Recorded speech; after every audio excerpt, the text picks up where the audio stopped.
So tell me a little bit about yourself and who you are. My name is Reddit Hudson.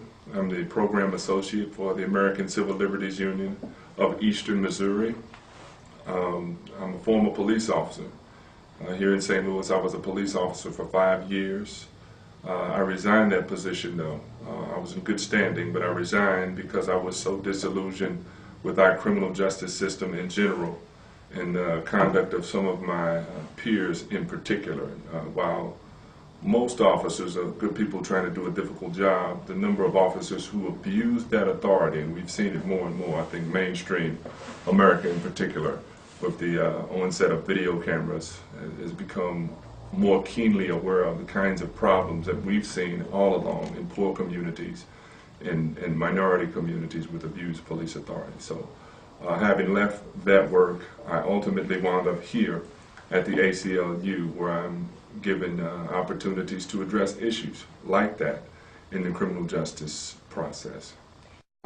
And the reason why we are doing this interview, one of the issues that is dear to your heart, you issued a report this month called Suffering in Silence, Human Rights Abuses in St. Louis Correctional Centers. Tell me a little bit about that report and what you found. Well, it is a preliminary investigation in the form of a report that we've issued.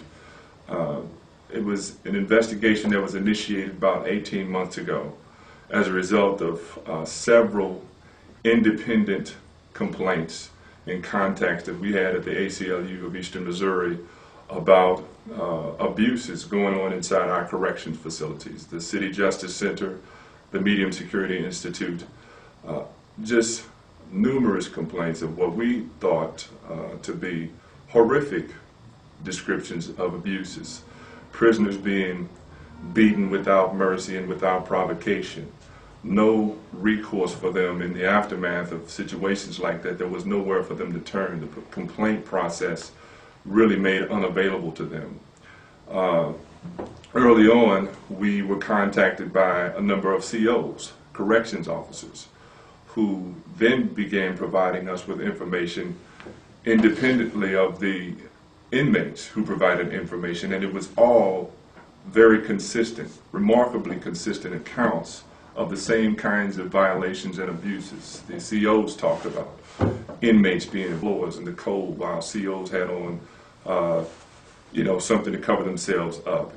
Some COs ordering assaults of inmates by other inmates and rewarding them for that.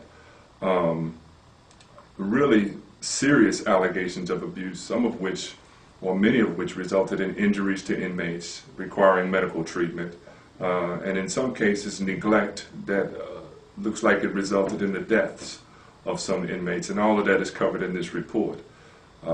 There was allegations of medical neglect and abuse. Inmates made to lie in their own urine and feces because they were unable to take themselves to the restroom. People denied medication, even heart patients, inmates that had heart conditions, because they couldn't physically take themselves to the point where the medicine was going to be provided to them, where the medical person was walking down the corridor and you were supposed to be at the door of your unit to receive your medicine. If you couldn't get yourself up, they would get to the door and tell you, well, you don't get your medicine today because you couldn't make it. Those kinds of allegations prompted us to look into it, along with the knowledge that given the structures in our criminal justice systems, in our prisons, not just in St. Louis, but across the country, there would be no valuing of these people's rights under the circumstances, and there would be no resource for them to be given enough voice and power to stand up for their own rights. So we took it upon ourselves to look into this further to see if further action would be warranted. And just to clarify, how did the ACLU come to hear about what you guys call in the report endemic abuse and policy violations going on in the Justice Center?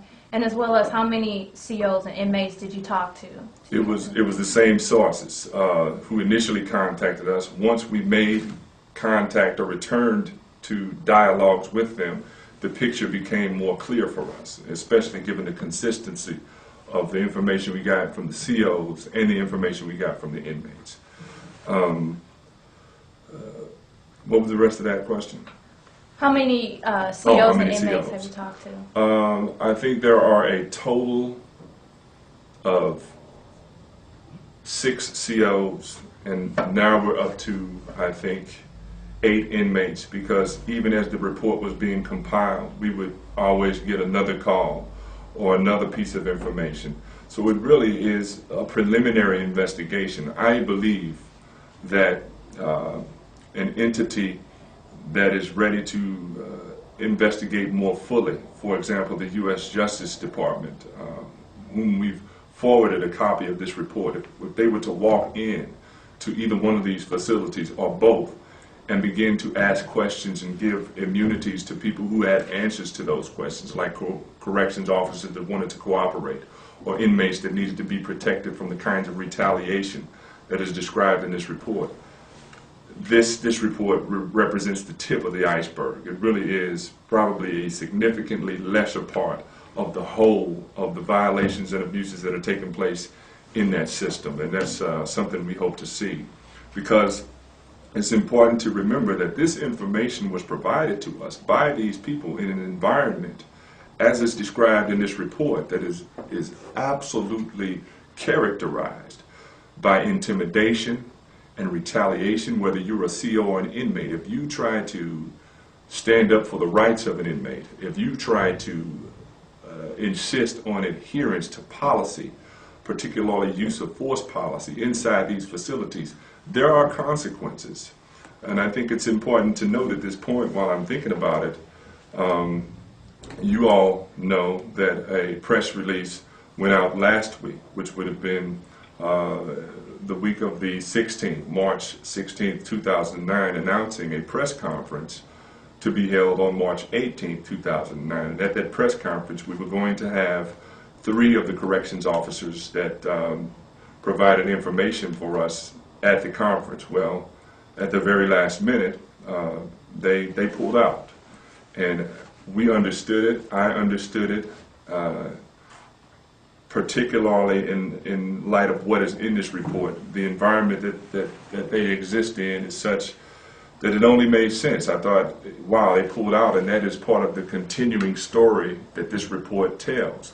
I thank them, though, for what they did do for us, which was really give us a look, firsthand eyewitness into what goes on in these facilities, and they've done us a tremendous service in doing that. And I think that the opportunity for them to go forward publicly is still there. I think that at some point in the future they may do that, and I think what they're going to find is that even though there are forces that would line up against them, there are many more resources available to them that would line up with them. Human rights is a priority right now. I think the President himself has made the issue of human rights in our corrections facilities a priority. It is on the table, and I think that this report and the efforts of these corrections officers and inmates is moving us in the right direction to becoming a place, a nation, where our actions and our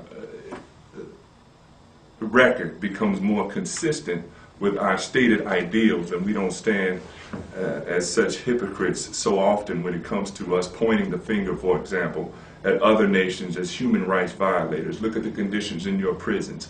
Look at how you've treated these people, when at the same time, right here at home, whether you're in St. Louis or anywhere else in the country, we know that these conditions exist in our prisons. And yet we've done nothing about it. We've failed to acknowledge it, and we've often attacked those who name this corruption, but it's very real. And we all have a collective responsibility to make sure that we are the nation that we say we are. Mm-hmm.